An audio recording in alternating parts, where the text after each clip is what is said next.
In this session, we shall discuss string functions. Here I have written inbuilt functions here. You know that what is function? Function is a set of instruction to perform given task. Function we have two types. One is inbuilt function or library function. That is, code is already known to the compiler. Programmer no need to write the code for that. Code is already written inside. So here, example, in this particular this one declaration, str is array name. Under this string str, all characters stored. It means this ATM string is under this string. Okay. Now, strlen, if you write this name, str, we will get answer 4. Because here we have 4 characters. strlen means length of the string. We are going to find out the length of the string. Here in this we have 4 characters, so length of the string is 4. Array index always start from 0, 0, 1, 2, 3, 4.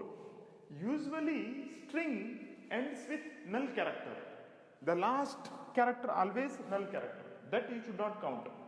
Only these characters we have to count. This is our string. This is not part of the string.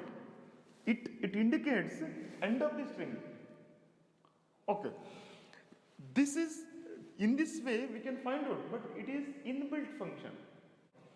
Another way is user defined function. It means user has to write the code for that. Okay. Let us write the code for that. To write the code for this, we have to count how many characters are there. Here, characters we have stored in the array. So, array index starts from 0 to 4. So, 4 is the index of null character. Now, I value starts with 0. While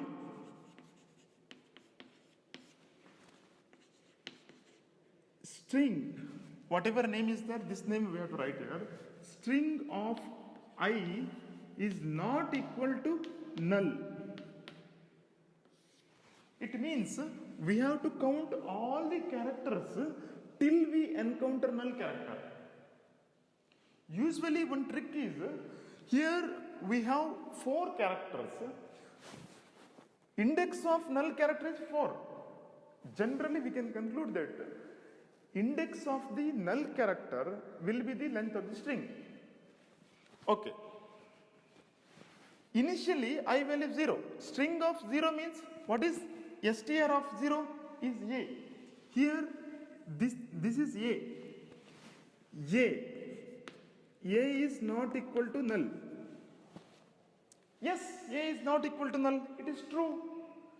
Loop, generally in loop,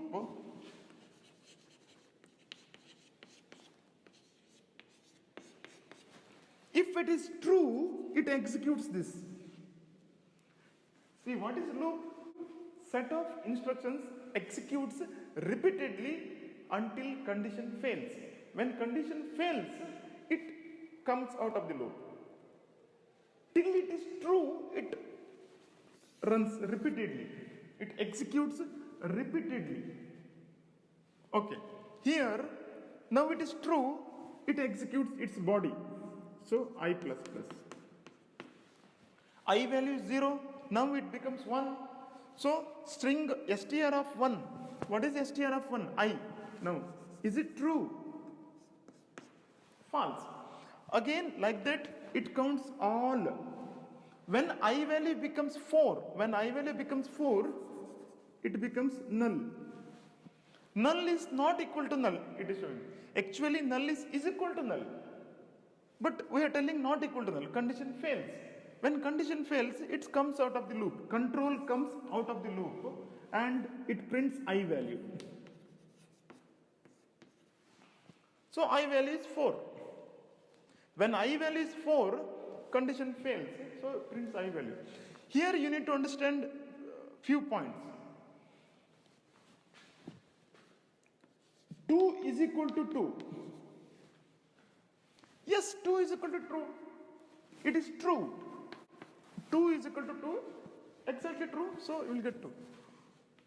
2 is not equal to 2. It is false statement. So it gives answer false. 2 is equal to 3. What happens? It is false, right? So we get false. 2 is not equal to 3 means it is true. This you should understand. Here, null is not equal to null means it is false. When it is false, comes out and prints I value. This is how we calculate length of the string.